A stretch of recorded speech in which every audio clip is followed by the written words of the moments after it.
ठेचा बनवण्यासाठी इथे मी घेतलेला आहे शेंगदाणे, हिरव्या मिरच्या आणि लसूण.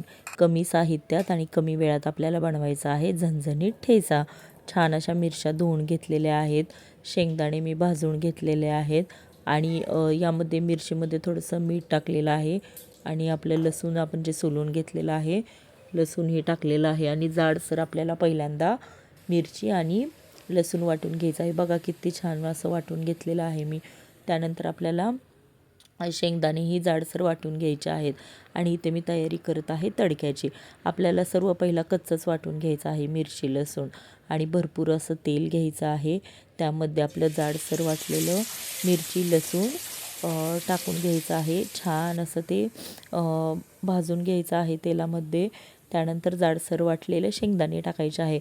मोठे मोठे शेंगदाणे आपल्या दाताखाली आली की चव खूपच छान लागते. त्याच्यासाठी या पद्धतीने तुम्ही एकदा ठेचा बनवून बघा.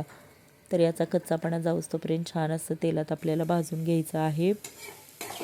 तर तयार आहे आपला झणझणीत खमंग असा ठेचा. तुम्हीही करून बघा आणि नक्की मला कमेंटमध्ये सांगा कसा झाला आहे.